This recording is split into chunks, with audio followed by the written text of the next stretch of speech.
What's good, y'all? It's your boy Boogie, man, with episode 5 of Talk Your Shit, man. It's good to have y'all with me, man. Once again, it's episode 5 of Talk Your Shit. My opinions, your opinions, whatever your opinion is your opinion, just like mine. So Talk Your Shit. Starting out the gate, man, of Talk Your Shit. Hey, that's tap in on T.I. responding to 50 Cent, man. This shit getting crazy, man. It's like catty in a way, but you know, these niggas keep going back and forth. And T.I., let him put it, he was willing to do a versus with 50 Cent. Said he actually talked about it years ago. Said that everything was cool. But you know how 50 get down. 50 don't want to lose in no way. And 50 will switch like everything was cool. Now it's diabolical. And 50 don't take no shows. He'll take any punch, any shot at any time. He strategizes and then shoot. Doesn't mean it always hits the target. It might hit the target, but I think he took off a little too much because T.I.'s willing to walk in that water and talk shit right back with him. But this is where it gets interesting. Sometimes you can go too far. My man 50 out here talking about T.I.'s wife, Tiny. Come on, man. Why you got to get with the missus? What's the missus got to do with anything? But I guess, you know, casualty of war and the art of war. And that's where 50 Cent be with the shit. You know, he don't really give a fuck. Anything is on limits. There's nothing off limits when it comes to 50 Cent. Hell, I might get talked about after just having this talk on Talk Your Shit about 50 Cent, just talking about it. You know how 50 get down. If he feels like it's a cause to say some shit, he gonna say that shit. But, hey, who am I? T.I. looking at it like, at one point, I was willing to do the verses, but since you keep being on this goofy shit, I don't want to fuck with you.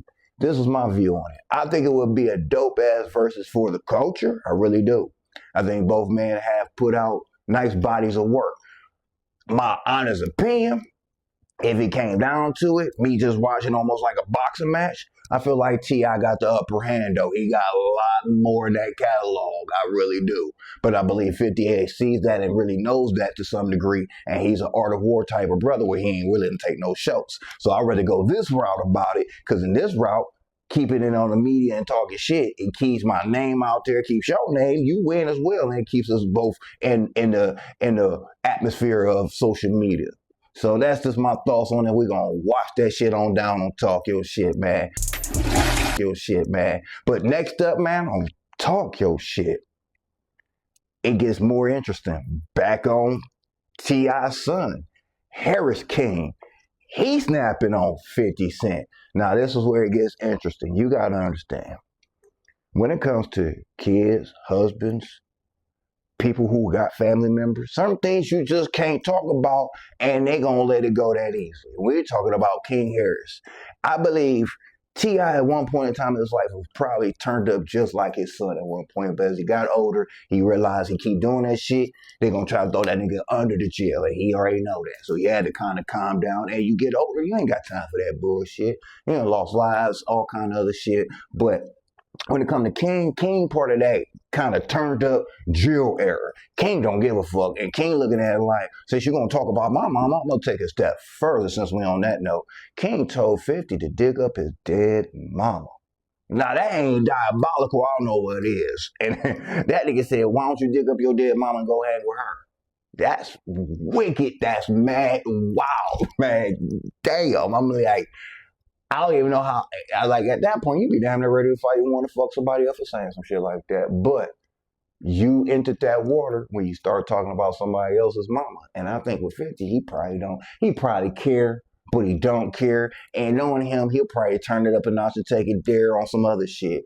And I hope it just stays to this. I hope I don't condone nobody getting fucked up, getting any of that type of shit. Nobody need to go to jail. All y'all making money, y'all got money. So what's the point of like throwing away your lives and your livelihood for this type shit? But y'all got the time for it to talk this shit on social media. So keep at it if y'all want to. But on some real shit, for me, leave your mamas and family members out of this shit. Just let it be against men versus another man and let it be on that. That's my thought on that shit. And we're going to watch that shit on down, man.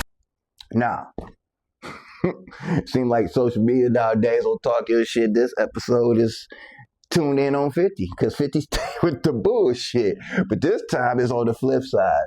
50 Cent taking shots at Jim Jones, man. This... 50 Cent don't know when to fucking quit, man. Like, I feel like with 50 Cent, if he felt like if Jesus played him or did something wrong, he would take shots at Jesus. I swear, 50 don't have no limitations on anybody. Anybody can get it. Man, 50 just, he a whole different breed of animal, man. But it works in his favor when it comes to it because it keeps the atmosphere rolling in his favor, good, bad, or indifferent. It's crazy. Even shit, he had his team members get that fucking Ja Rule on an airplane. It's like, it's just nonstop bullshit and craziness with this nigga. It's always cast and controversy. He's good with this shit. He stayed with this shit. He stayed tuned in on that bullshit, man. I swear to God. And on top of it, though, you got to think about it. He fucking with Jim Jones, and they been going back and forth. And what's crazy is it don't look good because Jim Jones, you get seen in the video on social media, you trying to kick in the door to get into your building that you at your podcast. And mad salute to the podcast. I checked out a few times. It's dope. I like it. But it just don't look like a good look where 50 fucking with you talking about you're 50. As soon as you got a 50, guess what this nigga 50 do? This nigga buys your building. It makes a deal with the landlord to buy your shit. This man, I ain't seen some crazy shit, but this new era of how niggas play the game be wild out here, man. Like, all y'all niggas got money, but y'all still got time to take out time out to fuck with each other on this petty bullshit. And 50 Cent be with the king of petty shit. Oh man, it's wild out here. I never understood, like, if I'm getting bread, you getting bread. I ain't about to waste my time fucking with you. Like, I ain't got that. But some people do. And 50 Cent show it that he got mad time as he get bread fucking with other people's life, man. But talking about that shit, man, we gonna leave that alone and go flush that on down the toilet, man. Next up, we're gonna talk about Danny Boy accusing Suge Knight of getting 50% of his publishing and fucking up his career. Well, first of all, Danny Boy, I ain't hating on you. That's probably true. I ain't gonna knock Suge. Suge did all kind of fuckery shit to all kind of artists and the label.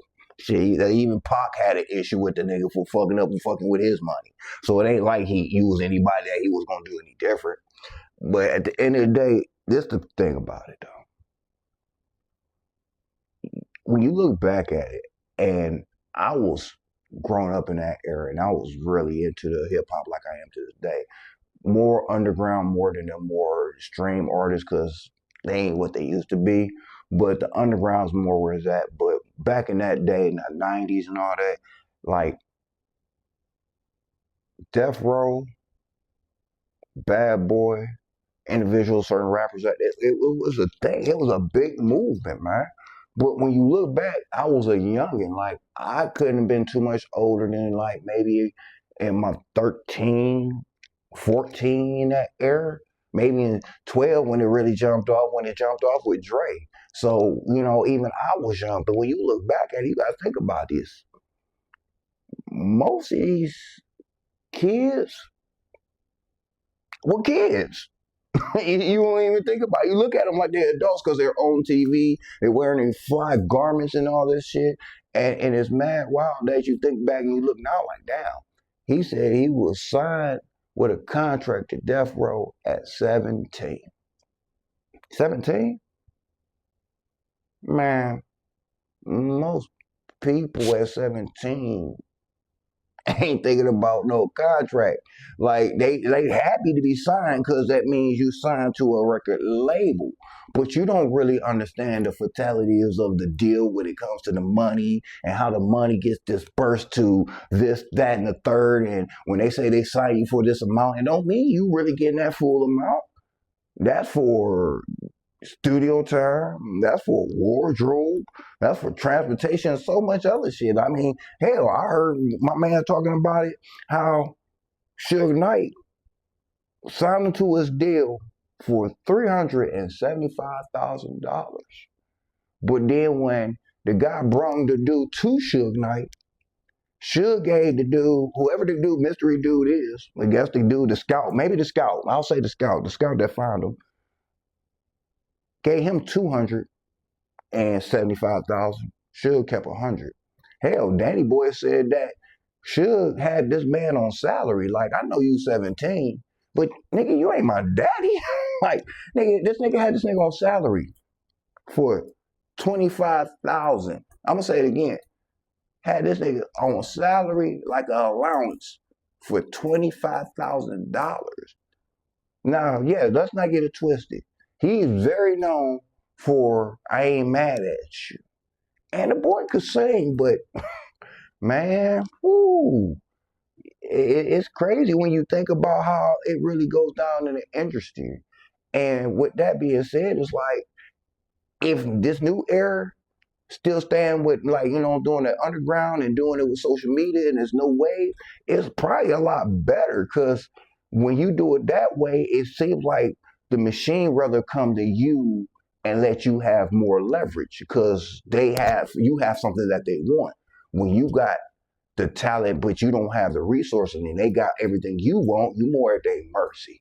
And that's when the fuckery can go around and goes down. I mean, this ain't the first time we heard of this story. Shit, Diddy ain't do the same thing. But what's so sad about it though is you would think though, in this guy with so much history of different artists of different genders of black people that's went through it through different like engines and machines of big companies that are the ones that hold your masters and don't want to let go of it, that if you had the opportunity to get in that position, you would change the game. And it seems like a lot of them say they would, but then as soon as they get in these positions,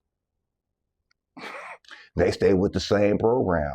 And I would say it's probably because the machine is still running the program that they would change. And if they try to change it, then they would get obsoleted by the machine itself. That's my thoughts on that. And we're going to just flush that shit on down. Man,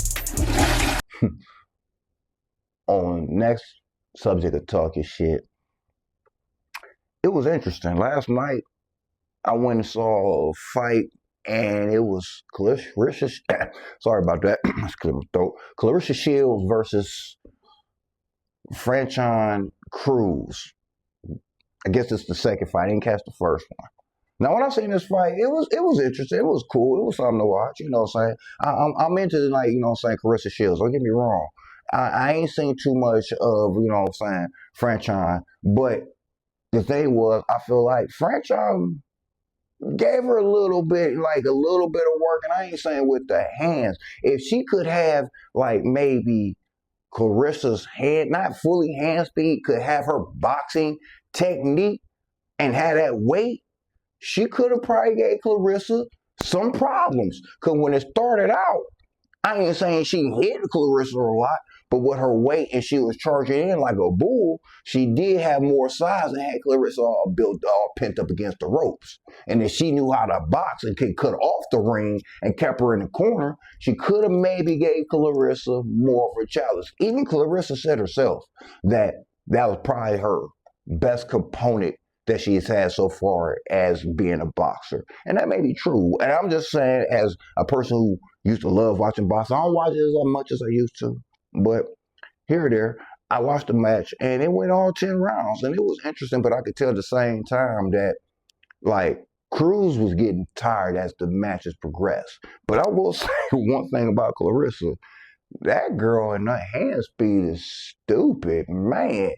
And she damn near can punch you and turn off the light at the same time, and you wouldn't even know you got punched because it'd be dark before you even saw the punch come and tap you in the chin. I mean, when Cruz was throwing one punch, Clarissa already like sweeping off her lips like she just got done eating like at a buffet after punching her like 5 times. I'm like, well, damn. Like for every one punch Cruz landed, Clarissa was pop, pop, pop, pop, pop, hitting her with like 5 to 6 pieces. Like we had KFC. The shit was getting ridiculous. Like she started looking like the Elephant Man about the face. How many times she kept getting popped, and Clarissa kept giving her this right that just, man, her chin just kept sliding over further and further.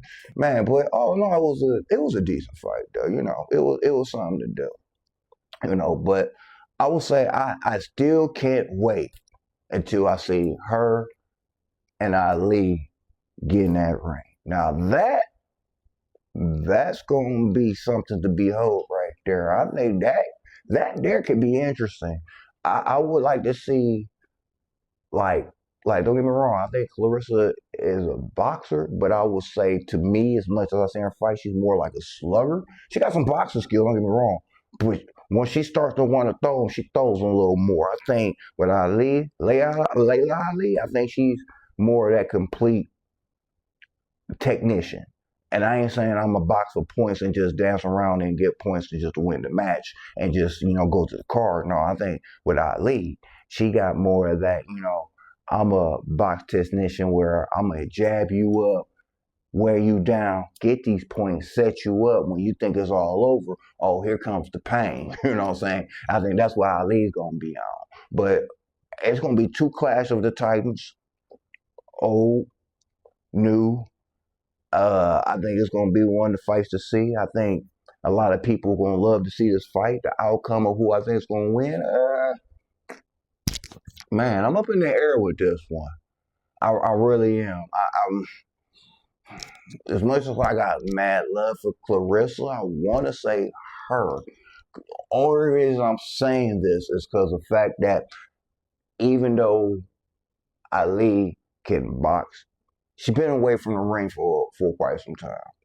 And I'm not saying that she can't get trained up, get her body back in shape. Hell, she probably be on like some of that shit like all athletes. Like they probably don't do it on a regular basis, but she probably still be in the gym.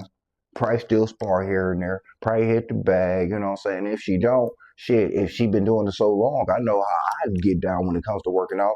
Muscle memory. So it probably wouldn't take her too much time to get back in the gym, get the muscles back to coordinating on how to knock a motherfucker out. You know what I'm saying? Say, knock, knock. Lay down, bitch. That type shit. But, we'll wait and see. But she has been away from the ring for a while. And sometimes body does change up. Shit, ask Roy Jones on that one. And once he changed, shit went from one shape and tried to drop right back down. It's like he lost all his superpowers and he was vulnerable as fuck, getting knocked out left and right. You know what I'm saying? So all I'm saying is I hope it be a great fight. I'm still leaning a little more to Clarissa Shields on this one just because the youth and shit, she's still been boxing more than Ali, and Ali gets in the ring. She probably unless Ali gonna take up some matches before she jumps in the ring with her. I would recommend that. I would think that would be smart, but who am I? I ain't no fucking, you know what I'm saying, pro at boxing. I ain't no, you know what I'm saying, I ain't doing that shit. So, hey, we'll wait and see. We're gonna flush that shit on down. Next subject in hand. We're gonna talk about Chris Paul and his retirement from the Clippers. Now, this shit was interesting on some real shit. What makes this interesting is you try to have a farewell tour and you find out, and I was talking to some of my colleagues previous about this shit, you find out like the whole time as you a kid, you watch a sport and you love a team. And he probably was more like that in the 70s, 80s, 90s. But when you come down to really find out, the NBA, NFL, all these sports is basically a business, though. They produce a product, entertainment. You get to watch people either catch, shoot a hoop, get tackled, or something of that nature. But when you break it down, it's still a business. And when you start breaking it down even further, you look at certain teams who have championships, plethoras, few, and none. And you start realizing like the reason some of these businesses still have these businesses because they're not really all in it for the business. So this gets to the point of why I'm talking about Chauncey Billups. I mean, not Chauncey Billups, excuse me for that, Chris Paul. When it comes to Chris Paul, it was like he was a Clipper. And it sounded like from his own mouth, when he was trying to teach this new generation how to play basketball the right way, the correct way, and be great, and how to condition and take care of your body, it sounded like he was getting pushed back from the organization, which it sounds like they don't want their players to be Iron Man like a LeBron. Because I guess what it comes with that, if this player hit their attributes, hit their point quotas, and hit all-star, first team, you know what it comes with that? Cha-ching, you got to pay this motherfucker now. And I think with a lot of these organizations, they're starting to try to wisen up on if we cut the life expectancy of these players down some, we don't have to pay them as much for as long. We'll pay them, they gonna some of these stars are going to get their money, but as anything else, you have evolution. And in the game of basketball, these players are getting better and better. And a lot of them are hitting marks and milestones that we didn't think nobody was going to hit. Shit, hell, LeBron is the Iron Man of basketball. This dude's like 41 years old, and has the most points in the entire league. It's still playing. Now, is it going to be somebody who's going to trump that anytime soon? I highly doubt it. But eventually somebody's probably going to come along because shit, we dog fuck, you know what I'm saying? Kareem. Like, nobody's going to top that, but there we go. Shit, we didn't ever think we'll see anybody get close to 100 points. Wilt is still 101 points in a basketball game. It's basically like that one episode of Fresh Prince of Bel-Air. When you get the ball, give it to Wilt. Come around the pit, give it to Wilt. Who's the starting five?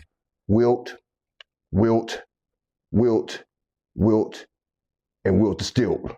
Get a ball to Wilt. Man, we seen Kobe go for 80. We seen Luka go for 75. So that lets you know that the evolution is happening where players and their talent is getting better and better. Shit, we thought nobody was going to be better than MJ. Yeah, don't get me wrong. MJ is the go as far as the championship and the mantle of how to get it done. He showed the blueprint, and nobody's really done it on that type level. Win 3 straight, retire, come back, win another 3. Yeah, I get it. But still, when it comes to the organization and dealing with Chris Paul, they basically didn't want him to show the youth how to win. Because every organization ain't about championships. Some of these organizations, what they really about is putting butts in seats and making their bread off of merchandise, jersey sales, and everything else. Some of these teams don't care about no championship. Some of these teams, you will see a good team and you will see an organization dismantle that team. You be like, what? Y'all had the pieces. All y'all needed was one more shot, or y'all just busted y'all cherry paws to almost get over the hump to win. And some of these organizations said, no. Because if we do that, guess what? I got to pay that player. I got to pay this player. I got to pay that player. And I got to pay the coach. And I ain't going to have money to take care of my wife and my mistress, and my colleagues will have the same issue as well. And we can't have that. We're about making money, not giving money away. Not like that. We want to give some away, not all of it away. So we'll cut down the life expectancy. Plus, I think with the new NBA and players, it's like they have more high technology and more input on how to take care of the body. But one thing I feel like is left out, the weights. 2-a-days, real training before y'all rev up and go right into the league. Because this is the first time I've ever seen so many players with calf strain, Achilles pops. Like, god damn, do y'all need to go to like AutoZone or something? What the fuck is going on here? I know, man, look, my partner's in the back, he quiet as kept, and he doing his thing. But I know he's played basketball as much as I played basketball. We have played all fucking cement. I played on tile, wood court, asphalt. I've jumped dunked on asphalt, dunked on concrete. I've jumped off so many things, landed on it. I ain't popped one Achilles. Now my knees at 45, they're done. It's like, they're done. It's bone to bone. But we ain't never heard nobody, like maybe every blue moon somebody might have popped Achilles. But it's now more frequently than ever now. Is it something in the milk? Something in the water? What the fuck's going on? Some real shit. Like, it blows my mind on some real shit. Like, the NBA and the product nowadays is not all about just winning. It's about just making the money. And you understand that as you get older. And with Chris Paul, He got blackballed for one, not shutting up and not rolling with the program. Shit, hell, did Carmelo Anthony the same damn way. Shit, like it's just if you go against the machine, they gonna show you that you're not bigger than the machine. Ask AI how he got done. Shit, and he went. He was Philly. He still is Philly, and they still showed him you're not bigger than Philly or the machine, which is the NBA. But that's just how it goes down. So when you think about getting in the NBA and you wonder why now players don't stay with one team and you ask why players are not loyal to their team, well, shit, ask yourself this. Why am I being so loyal to a business that's a business? This business ain't supposed to be loyal to me. Now, it should be. It acts like it is because that's what Hollywood talk is, just like business Hollywood talk. Oh, yeah, we love what you done here, this and that. Man, they told Chris Paul, hey, we don't need you to suit up. Your services are no longer needed. Like, well, damn. So basically, you're telling me that I can no longer need it, but you're also telling me that, hey, I can just put on my street clothes and sit with the team, or I can sit in the back and support the team in the back. Why don't I just not show up? Once you tell me my service is no longer needed, that's basically saying, like, fuck off, basically, to me. Like, what's the point of me being here? That's how you feel? All right, well, fuck you then. I'm going to take my ass home and don't call me. I ain't going to call you and I'll move the fuck home. But hey, that's my thoughts on this shit. Just remind yourself, when you get into a sport, if you're a sports player and you're thinking about getting into sports, treat yourself like the business. Take care of you first, everything second, and everything will be all right. So we're going to flush that shit on down and we're going to move to our last topic of subject in hand, man. On Talk Your Shit. Now, we're going to talk about a little parenting, man. A little funny shit, a little comical shit. Kids, man, I got 3 of them, right? Now, I got one that's 18, love him to death. He about to graduate. Salute to him, man. Love to you, kids. I got my middle son. He's 13. And then it's the baby. She ain't a baby no more. She just turned 6, 7, Haha, funny, whatever. And what's crazy about it, though, is these kids in this new era really don't realize how good they got it. They got all the technology I wish I had when they was them. I mean, on some real shit, even if I tongue twisted that, like I said before, they got all the technology I wish I had when I was their age. Man, when it comes to Nerf guns, Nerf guns look like almost real guns. They cock back like a real gun. You pull the trigger, this boy shoot all the way down the hall. You hear it whistle. I mean, damn. We had push Nerf guns. The further it went is as hard as you pushed it. So you ain't had no muscle. It was, once again, let's say, that bitch wasn't going further as you could push it. If you couldn't push it, it went nowhere.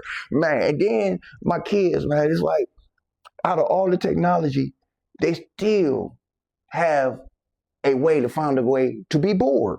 Like, why can't they be like us? Just live with being bored sometimes. It's okay to be bored. Like, y'all got iPads, Netflix, phones, man, y'all got everything known to man. I don't understand how y'all can be bored. Like when we was kids, shit, if you found a piece of lint, if I found a Lego and another piece of Lego, I had a whole little toy, even if it was just 2 blocks. I would make that motherfucker a transformer. Like, what do you transform into? A solid block. We break into 2 blocks on their own.